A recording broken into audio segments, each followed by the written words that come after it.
Jan Blachowicz peut-il encore être compétitif après 1 an et demi d'absence? Cory Sandhagen qui n'a pas fait une croix sur la ceinture, mais aussi toutes les actualités majeures du jour.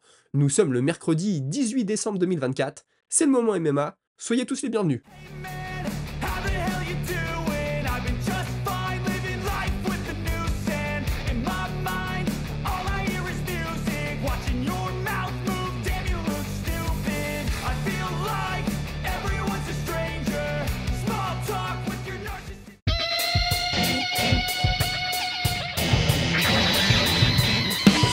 Cory Sandhagen aimerait combattre à 3 reprises en 2025, une fois au mois de mars, une autre durant l'été, et enfin terminer l'année avec un combat pour la ceinture. En mars, il aimerait une revanche contre Petr Yan, pourquoi pas sur le pay-per-view, je pense qu'on en sera à l'UFC 313 d'ici là. Et pour ce qui est de cet été, l'idéal serait d'affronter O'Malley, pardon. Maintenant, il pense que l'UFC a tellement investi sur l'ancien champion qu'ils vont certainement lui donner un combat de retour contre un adversaire moins bien classé, ou en tout cas qui représente une moins grosse menace pour lui. On l'a aussi interrogé sur le combat entre Yann et Figueiredo, et il ne semble pas surpris par la victoire du Russe, parce que c'était le combattant le plus technique des deux, et ce qu'il explique, c'est que quand tu es un combattant technique, en début de carrière, tu peux avoir du mal et te faire surprendre contre ceux qui ont un style plutôt agressif, plutôt de bagarreur. Par contre, avec l'expérience, tu arrives ensuite à un moment où tu auras dans la plupart des cas l'avantage sur eux. Et puis sinon, en attendant d'entrer en camp d'entraînement, même s'il assure toujours s'entraîner, il profite de son temps libre pour écrire un comics.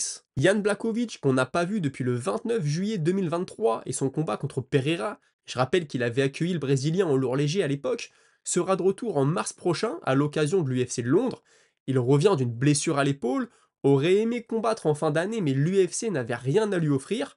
Quand il a entendu parler de la carte de Londres, il les a tout de suite contactés pour en être.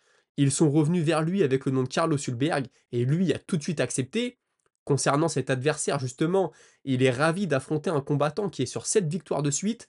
Forcément, il s'attend à un combat de striking, mais assure que s'il doit lutter, il luttera. Comme il le dit, c'est du MMA et pas du kickboxing. Forcément, il a regardé avec attention le dernier combat du Néo-Zélandais, une victoire très serrée, je vous le rappelle, face à Volkan Ozdemir, et il compte bien s'inspirer de ce qu'a fait le Suisse pour s'imposer. Pour le citer, Volkan a montré la voie à suivre. De son côté, il avoue devoir travailler son cardio, c'est d'après lui ce qui lui a coûté son dernier combat d'ailleurs. Et puis il pense être dans une très bonne situation au sein de la catégorie, puisque son combat face au champion Pereira avait été très serré, et si Ankalaev venait à s'emparer de la ceinture, il semblerait que le prochain combat ce soit Ankalaev contre Pereira, même si rien n'est officiel, lui a déjà affronté Ankalaev et les deux s'étaient quittés sur un match nul. On s'en souvient à l'époque, Dana White n'avait pas du tout apprécié le combat, alors est-ce que si Ankalaev prend la ceinture, ça va lui donner un coup de pouce à lui pour l'affronter? Je suis pas convaincu, mais comme vous l'aurez compris, en cas de victoire, il demandera sa chance à la ceinture, estimant être plus légitime que Hill et Projaska, les deux ayant déjà été mis KO par Powhatan. Et puis enfin, il confie qu'il pourrait arrêter de combattre, mais que la passion est toujours là. On reste en Europe et surtout chez les moins de 93 kilos avec Jiri Projaska, qui s'apprête lui à affronter Jamal Hill dans un combat de contender, mais aussi d'anciens champions et d'anciennes victimes d'Alex Pereira, on pourrait même dire. En tout cas, Prochaska assure que malgré les déclarations de Hill et les quelques échanges qu'ils ont eus, il n'éprouve aucun ressentiment à son égard et est entièrement concentré sur sa préparation. Il avait laissé entendre suite à son dernier combat qu'il pourrait descendre en moins de 84 kilos chez les poids moyens. Et il y pense toujours, mais il veut absolument récupérer sa ceinture avant, et même s'il sait que ça peut paraître un peu fou pour la plupart des gens, lui, il y croit vraiment. Je vous en avais déjà parlé aussi de ça, mais il est revenu dessus, donc je vous en glisse un mot. Il s'est entraîné dernièrement au Performance Institute de Mexico City, mais pas seulement pour l'aspect sportif, aussi parce qu'il étudie à l'université. D'ailleurs, il va physiquement à l'université tous les vendredis. Apparemment, il arrive à la fin de son cursus, donc ça va s'arrêter. Et son projet final était de démontrer les bienfaits de l'entraînement en altitude sur les athlètes, mais surtout les combattants de MMA. Sur place, il a croisé Alex Pereira, mais ils ont seulement discuté, ils se sont pas entraînés ensemble. Il dit même quelque chose d'intéressant, c'est qu'il ne sait pas s'il serait capable de faire du sparring avec le Brésilien, parce qu'au vu des deux combats qu'ils ont disputés l'un contre l'autre, il ne sait pas s'il pourrait retenir ses coups et fournir un sparring constructif. J'ai trouvé ça plutôt intelligent de sa part. Et puis pour terminer, on lui a demandé s'il regrettait d'avoir pris ce combat en short notice face à Pereira, Il répond qu'il est le genre de personne à toujours répondre oui quand on lui fait une proposition de combat, mais que cette expérience lui a fait comprendre que le timing était quand même très important, et on comprend, hein, même s'il le dit à demi-mot, qu'il regrette un peu ce choix. Des nouvelles de Darren Till aussi, vous le savez, il devait affronter Tommy Fury au mois de janvier, si je dis pas de bêtises. Tommy Fury s'est retiré du combat parce que Darren Till aurait dit que si les choses tournaient mal, il lui enverrait un coup de pied en pleine tête. Forcément, Darren Till ne croit pas du tout à ça, il pense que c'est une excuse. D'après lui, leurs deux salles d'entraînement sont très proches, et Tommy Fury aurait entendu dire que Darren Till a amené de très bons sparring partners, des sparring de très haut niveau, qu'il s'entraîne avec eux, qu'il s'en sort très bien face à eux, et que du coup, en gros, Tommy Fury aurait peur. Bon, là, ça reste, hein, les histoires de la boxe, il a peur de moi, non, c'est pas vrai, etc. Moi, je trouve ça très bizarre. En plus, il y a un point très intéressant qui a été soulevé. Est-ce que Tommy Fury a le droit de se retirer parce qu'il avait signé un contrat s'il n'est pas blessé? Est-ce qu'il ne va pas devoir payer de l'argent à la promotion? Je ne sais pas. La promotion, c'est Misfit Boxing, si je dis pas de bêtises. En tout cas, eux, ils travaillent à fond pour trouver un remplaçant. Je vous disais dans une précédente émission qu'ils avaient sûrement Luke Dyson. Son nom n'a pas été évoqué dans l'interview, mais Darren Till est plutôt confiant et il espère combattre au mois de janvier. Il a besoin d'être actif et puis je pense aussi qu'il a besoin de faire rentrer de l'argent forcément. Je reviens vers vous aussi avec plus d'informations sur le GFL, cette nouvelle ligue de combat. J'ai été fouiller un peu, j'ai quelques informations. Donc il y aura 6 équipes de combattants, 20 combattants par équipe, 10 catégories au total, 7 chez les hommes, 3 chez les femmes. Chaque équipe aura 2 combattants par catégorie. Ce ne sera pas les mêmes poids que l'UFC, ce sera un peu plus lourd. Par exemple, les poids welter à l'UFC, c'est 170 pounds, 77 kilos. Et ben là, ce sera 180 pounds, donc 10 pounds au-dessus. Ça fait 4 kilos et quelques, hein, si je dis pas de bêtises. Pour l'instant, ils ont sélectionné 300 combattants, mais il n'y en aura que 120 qui vont rester lors de la draft qui aura lieu le 24 juillet. Le 24 janvier, pardon, les autres seront libérés, c'est-à-dire que là, tout le monde va être convoqué. Il va y avoir la draft, les équipes vont se constituer, on ne sait pas trop comment, et suite à ça, il en restera seulement 120. Les revenus seront distribués 50 pour l'organisation, 50% et 50% pour les combattants, avec une caisse d'assurance et une caisse de retraite. Les combattants auront le choix de prendre ces assurances ou de ne pas les prendre. Ensuite, les combats seront équipe contre équipe. Les 4 premières équipes du classement vont en playoff, donc celles qui ont marqué le plus de points. Je vous raffiche le barème à l'écran, hein. 4 points pour une victoire par KO, 3 points à la décision, 2 points pour un match nul. Une défaite à la décision te rapporte 1 point, et une défaite par KO ou par soumission ne t'en rapporte 0. L'équipe va cumuler des points, et à la fin de la saison régulière, les 4 premières équipes, celles qui ont le plus de points, passent en playoff, un système très américain. Les combattants peuvent s'entraîner où ils veulent et amener qui ils veulent dans leur coin. C'est-à-dire, c'est pas parce que tu fais partie de la même équipe que tu dois t'entraîner avec les mêmes coachs et avoir le même coin. Ça, c'est une bonne chose pour les combattants. Chaque équipe n'a pas un propriétaire, mais le propriétaire du GFL possède toutes les équipes. Ils verront par la suite s'il y a des investisseurs qui veulent venir se greffer. D'ailleurs, on ne sait pas qui est l'actionnaire majoritaire du GFL. On n'a pas d'informations à ce sujet. Le gars veut rester dans l'ombre. Donc, ils ont mis un mec ici qui fait un peu le travail d'un Dana White, hein, qui est la figure de l'organisation, mais c'est pas lui qui finance. Et puis enfin, on a aussi appris qu'ils auraient un équipement unique, un sponsor unique. Encore une fois, les revenus partagés 50-50 entre l'organisation et les combattants. Et les combattants auront aussi un contrat exclusif une fois qu'ils seront draftés. C'est-à-dire qu'à partir du 24 janvier, si tu es retenu pour faire partie d'une équipe, tu ne peux combattre que au GFL. Et on a aussi appris que les combattants ne combattront pas forcément le même nombre de fois chaque année. Alors là, je sais pas comment ils vont faire. Ça va peut-être être une usine à gaz, mais c'est-à-dire que tu peux être un combattant qui va faire 4 combats dans l'année et un autre qui ne va en faire que 2. C'est ce qu'explique le gars. Là, je suis pas convaincu, je sais pas ce que ça va donner. Est-ce que chaque équipe va réussir à avoir autant de combats que les autres? Je sais pas du tout. Mais en tout cas, je vous raffiche les noms des combattants à l'écran. Il y a pas tous les combattants, bien sûr. Mais vous avez déjà une bonne vue sur tous les vétérans de l'UFC qui vont aller combattre là-bas. Espérons que ça prenne, espérons que le spectacle soit au rendez-vous. Pour l'instant, ils n'ont pas de diffuseur officiel.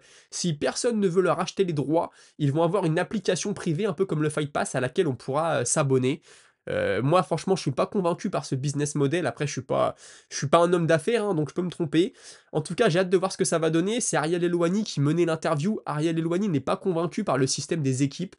Après, comme le dit le gars qui gère ça, imagine, ça peut faire des rivalités, tel gars qui est avec telle équipe, l'année d'après, il va dans une autre, etc. Pourquoi pas, je ne sais pas, mais on verra ce que nous réserve l'avenir pour cette organisation. Islam Makhachev maintenant avoue avoir sous-estimé Tsarukyan dans leur premier combat.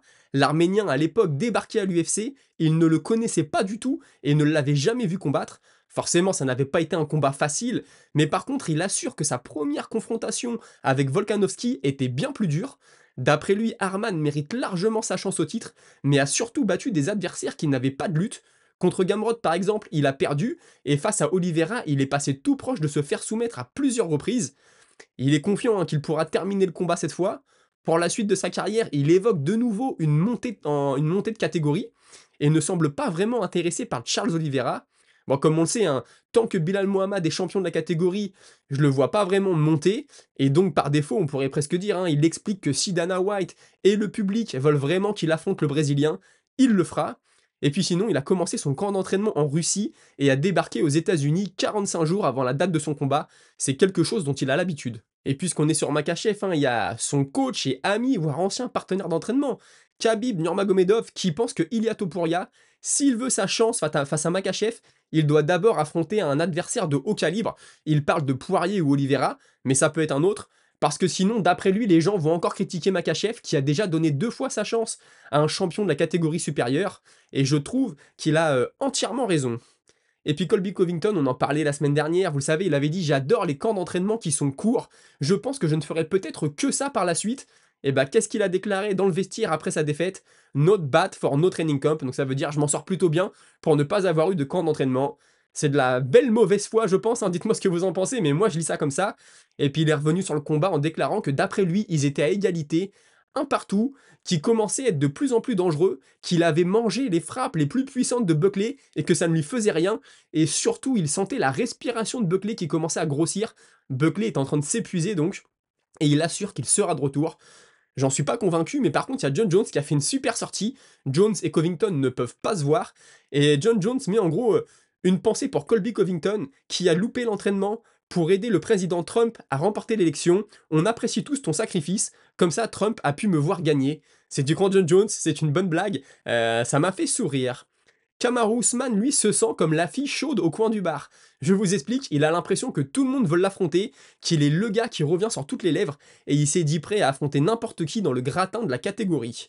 Justement, on y reste dans cette catégorie avec Sean Brady. Lui n'a perdu qu'une seule fois en carrière, c'était contre Bilal Mohamed, le champion actuel, et il estime qu'au vu des classements actuellement chez les poids welter, le combat qui fait le plus de sens, c'est lui contre Leon Edwards. Je pense que ça serait une très belle opportunité, ce serait de nouveau un main event. Son dernier combat, je crois que c'est un main event contre Gilbert Burns, je veux pas me tromper, mais là, main event en Angleterre face à Leon Edwards, un ancien champion, c'est vrai que ce serait l'occasion idéale pour lui de briller. Mateusz Gamrot, un de plus, demande à affronter Paddy Pimblett, et il n'est pas seul, tous les jours on a des nouveaux noms qui sortent. On a aussi Michael Chandler qui pense que ce combat doit arriver, qu'il arrivera, mais qu'il ne sait pas si c'est son prochain combat. Funk Master Aljamain Sterling appelle Arnold Allen à venir l'affronter au mois de mars. Je pense que ça serait une belle opportunité pour Arnold Allen. Au niveau du classement, je sais plus trop comment il se situe, mais le gros nom de Sterling, et vu la prestation qu'il a fait contre Evloev il y a quelques semaines, je pense que battre Sterling pour Allen, ce serait vraiment une très belle chose. Cub Swanson a confirmé qu'il était très heureux avec sa carrière, très heureux de ce qu'il a fait le week-end dernier, et qu'il pourrait éventuellement se retirer. Une annonce de combat maintenant, Chris Curtis contre Roman Kopylov, ça aura lieu le 11 janvier. Et puis la grosse blague du jour, alors là je sais pas du tout quoi en penser, Conor McGregor assure qu'il n'y a aucune conversation avec Ilia Topuria, mais qu'il est en train de parler très sérieusement avec l'entourage de Logan Paul pour un combat de boxe anglaise, et ensuite plus tard faire son retour dans l'octogone. Je laisse chacun avec cette sortie en penser ce qu'il veut. Maintenant, il faut savoir que Logan Paul, il est sous contrat avec la WWE, et la WWE appartient au même groupe que l'UFC, donc en soi, contractuellement, ce ne serait peut-être pas impossible. Est-ce que j'ai envie de voir ça? Je vous le dis honnêtement, pas du tout. Et la dernière info du jour, c'est Ryan Garcia, qui devait combattre le 24 décembre prochain en boxe anglaise au Japon, un combat d'exhibition. Malheureusement, il s'est blessé et ne pourra pas être de la partie. Je pense qu'il tire un trait sur un bon paquet d'argent parce que les Japonais, les shows de fin d'année, ils adorent ça, ils adorent faire venir des gros noms. Bon, après, je ne suis pas inquiet pour sa situation financière. Écoutez, c'était tout pour aujourd'hui, mais ne quittez pas, parce que comme vous le savez, je lis tous vos messages, et surtout j'y réponds, et là j'en ai une nouvelle fois sélectionné quelques-uns pour la Minute Auditeur. Je commence avec Hicham Bay qui me dit « J'ai eu le droit à mon commentaire dans la Minute des Auditeurs, de rien. Pimblett contre BSD, j'aimerais voir ça dans un UFC France contre UK, avec Aspinall et Gann en main event, et quelques bons prospects français et british pour le reste de la carte. » Alors ça c'est vrai que c'est un fantasme qui revient souvent chez les Français, chez les Anglais je sais pas, c'est vrai que ça ferait énormément de sens. D'un point de vue mondial, je sais pas si ça se vendrait vraiment. Et Gann, Aspinall, je vous le dis, hein, je suis quand même confiant que si Jones se retire, l'UFC va donner Aspinall à Gann. Je peux me tromper, mais écoute, BSD contre Pimblet et Gann contre Aspinall, c'est peut-être une possibilité. Tino Fernandez, j'ai adoré voir capé, j'en attendais beaucoup et souvent déçu. Là, il ouvre une nouvelle page, mais il est encore loin du titre. Pour toi, qui et à combien de combats de Pantoja et c'est quoi le chemin? Bah écoute, moi je pense que Royval est tout proche, Moreno est tout proche aussi. Royval et Moreno, ce qui pêche, bah, c'est qu'ils ont déjà perdu contre le champion, donc je ne sais pas.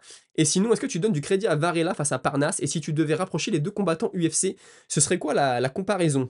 Bonne soirée et merci. Alors écoute, moi je pense que sinon Capé, il est pas loin d'avoir sa chance, une autre victoire et je pense qu'il aura sa chance, surtout s'il prend Kaya Sakura, il y a une belle histoire derrière. Ils se sont déjà affrontés au Rising, il est plutôt spectaculaire dans la cage, il parle beaucoup, ça peut être agaçant, mais c'est aussi un argument pour se vendre.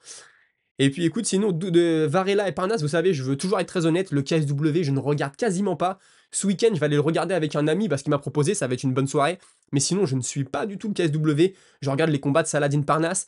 Et je sais que certains vont pas être d'accord avec moi, mais pour moi, tant que tu n'as pas combattu à l'UFC, c'est très difficile de dire si tu te situes dans le top 5, dans le top 10, dans le top 15. Parnasse, il semble être extrêmement doué. Maintenant, j'espère qu'on le verra un jour dans la Big League. On a It's Purizer qui me dit j'avais un perfect 6 sur 6 à part Yanis qui me flingue mon ticket. J'ai vraiment eu peur pour Cub, mais ce 1-2 est magnifique. J'ai bien aimé Stirling pour son premier fight à l'UFC. Partenaire d'Easy, donc je ne m'inquiète pas, ça c'est un bon point, même si Easy arrive sur la fin, il y a au moins de l'expérience du haut niveau dans l'équipe. Covington doit rendre ses gants, il est cramé, plus de lutte, aucun takedown, et sa boxe, n'en parlons pas. Je kiffe vraiment John Jones, mais Aspinall a 10 piges de moins. Bref, si Bones gagne et qu'il pose les gants, ce sera vraiment le GOAT. Alors là, ça serait une sortie magnifique. Honnêtement, il ne pourrait pas rêver mieux d'après moi. Et pour Gann, c'est minimum 7 mois pour soigner sa triple fracture. Donc chaud pour la suite. Et si Nassourdine bat Israël, je ne vois pas pourquoi Shimaev lui passera devant pour la ceinture. Nassour a lavé la KT jusqu'au top 4, alors il est bien gentil, Shimaev à vouloir combattre une fois l'an, mais pour moi il ne mérite pas le title shot. Et pour finir, j'ai vu passer Pimblet contre BSD, mais je pense que c'est un fake. Bah en effet, on n'est pas sûr de Pimblet contre BSD, rien d'officiel. Moi franchement, j'ai peur que Imavov, sauf s'il met un KO de dingue, ou s'il domine de la tête aux pieds Israël Adesanya, peut-être qu'il aura son title shot, mais Shimaev se vend tellement bien que je pense que Shimaev aura sa chance. Après, imagine Sean Strickland ou Dricus Duplessis s'impose et se blesse dans le combat, ne peut pas défendre avant 8-10 mois, peut-être qu'on aura une intérim entre Imavov et Shimaev, je ne sais pas, mais en tout cas moi j'espère que Shimaev ne va pas rester inactif trop longtemps et le payer dans quelques années. Cool de Shanghai. Colby Covington, c'est devenu le Tyron Woodley 2.0. Ils ont toutes les armes pour remporter un combat, mais ça enchaîne les défaites. En tout cas, belle victoire pour Buckley, entièrement méritée. Ce serait bien que Burns affronte Covington par la suite. J'avais pas pensé, mais c'est une bonne idée.